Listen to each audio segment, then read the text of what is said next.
আসসালামু আলাইকুম।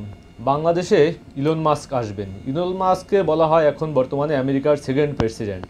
Donald Trump যদি প্রথম প্রেসিডেন্ট হয়, আমেরিকার সেকেন্ড প্রেসিডেন্ট হলো ইলন মাস্ক। তো বাংলাদেশের সরকার এবং রাজনৈতিক দলগুলো এবং যারা আমরা ইসলামপন্থী যে দলগুলোকেও দেখে থাকি বিভিন্ন সময়ে, তাদের উচিত হবে যে কোনোভাবে হোক ইলন মাস্ককে তার যথাযথ সম্মানপূর্বক আমরা যেন তাকে গ্রহণ করি। কারণ এই ইলন মাস্ক আমাদের বাংলাদেশে যেমন আসিফ মাহতাব স্যার যেমন সমকামিতার বিরুদ্ধে তিনি একাই লড়ে গেছেন এবং তাকে বিভিন্ন মানুষ তাকে সাহায্য সহযোগিতা করেছে, সেই জায়গা থেকে আমেরিকায় বসে তারপরে এই সমকামিতার বিরুদ্ধে যুদ্ধ ঘোষণা করেছেন ইলন মাস্ক।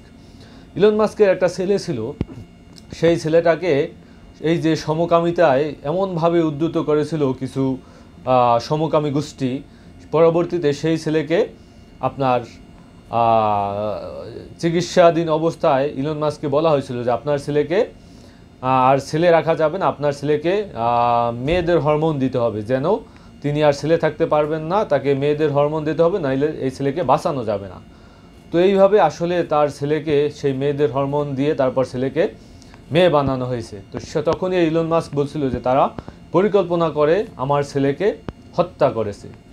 তো তখন থেকে এই ইলন মাস্ক তিনি ডিসিশন নিয়েছিলেন যে আমি আমার সমস্ত ক্ষমতা দিয়ে হলো আমি এই সমকামিতার বিরুদ্ধে লড়ব।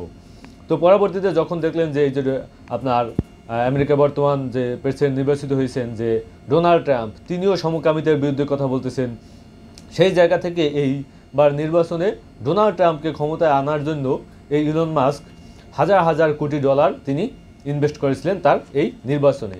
সেই জায়গা থেকে ইলন মাস্ক ডোনাল্ড ট্রাম্পের ডান হাত এবং দ্বিতীয় প্রেসিডেন্ট আপনি বলতে পারেন।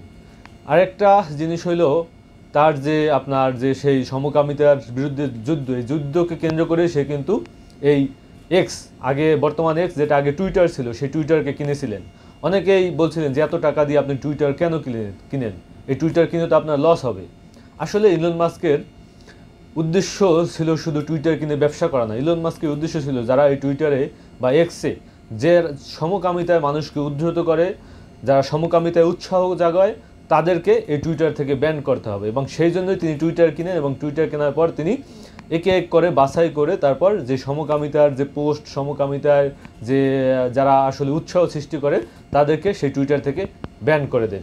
এই উদ্দেশ্যে তিনি টুইটার কিনেছিলেন। এবং ইতিমধ্যে আপনারা দেখছেন যে এই যে আপনার ইলন মাস্ক তিনি সাথে ইরানের রাষ্ট্রদূতের সাথে মিটিং করেছিলেন, তারপর আপনার এই যে ইউক্রেনের প্রেসিডেন্ট জেলেনস্কির সাথে মিটিং করেন।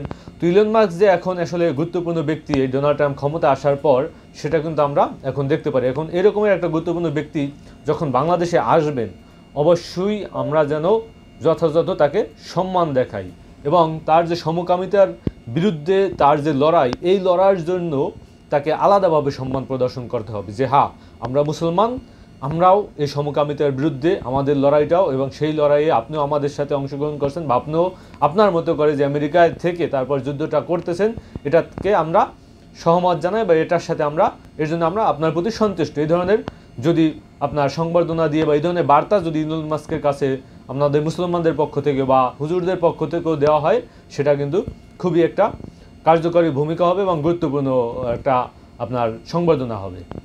আপনারা জানেন যে ইতিমধ্যে যুক্তরাষ্ট্রের নিরাপত্তা যে উপদেষ্টা তিনি ডক্টর মোহাম্মদ ইউনূসকে ফোন দিয়েছিলেন গতকালকে, এবং অনেকে এটা নিয়ে বিভিন্ন রকমের কথা বলতেছেন। অনেকে বলতেছেন যে যেহেতু মেরি ক্রিসমাস খ্রিস্টানদের একটি বড় ধর্মীয় অনুষ্ঠান, সেখানে তাকে ডক্টর মোহাম্মদ ইউনূসকে সেই বিষয়ে আসলে দাওয়াত দেওয়ার জন্য বা সেই বিষয়ে তাকে জানানোর জন্য আসলে এই ডক্টর মোহাম্মদ ইউনূসকে ফোন দেওয়া হয়েছিল।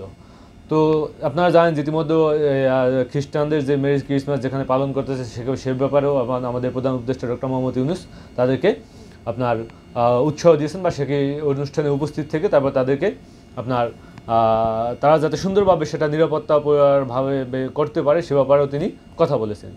তো এই জায়গাগুলো আসলে খুবই গুরুত্বপূর্ণ এবং আমেরিকার গুরুত্বপূর্ণ ব্যক্তি ইলন মাস্ক যে বাংলাদেশে আসতেছেন, তাকে যে কোনোভাবে হোক খুশি করতে হবে। এখানে আপনার ভারতীয় কিছু দালালদেরকে কোনোভাবেই রাখা যাবে না। ভারতীয় দালালরা কিন্তু কোনোভাবেই চাইবে না ইলন মাস্ককে সম্মান দেখানো, বরঞ্চ তারা চাইবে ইলন মাস্ককে সম্মানহানি করার জন্য। তো এ ব্যাপারে আসলেই সচেষ্ট থাকতে হইবে এবং ভারতীয় দালাল থেকে দূরে রাখতে হবে ইলন মাস্ককে, এবং বাংলাদেশের যারা দেশপ্রেমিক, বাংলাদেশের যারা আপনার বুদ্ধিবৃত্তিক ব্যক্তি আছেন তাদেরকে রেখে যে কোনোভাবে হোক এই ইলন মাস্ককে যথাযথ সম্মান দেখিয়ে তারপর বাংলাদেশে যাতে তিনি ইনভেস্ট করেন সে ব্যাপারে তাকে উদ্ধৃত করতে হবে। এবং তারা আমেরিকা আর ডোনাল্ড ট্রাম্প ক্ষমতায় আসলে বাংলাদেশের পলিসি কী হবে, বাংলাদেশ যাতে ডোনাল্ড ট্রাম্পের ক্ষমতায় আসলে যাতে তাদের সাথে সম্পর্ক উন্নয়ন ঘটাইতে পারে, এই ব্যাপারগুলো গুরুত্ব সহকারে আপনার পর্যালোচনা করে ইলন মাস্কের সাথে কিন্তু আলোচনা করতে হবে। আপনাকে মনে রাখতে হবে ইলন মাস্ক সেকেন্ড প্রেসিডেন্ট, মানে ডোনাল্ড ট্রাম্পের পর যদি ক্ষমতাধর কোনো ব্যক্তি থাকে বর্তমানে সেটা কিন্তু ইলন মাস্ক। আসসালামু আলাইকুম।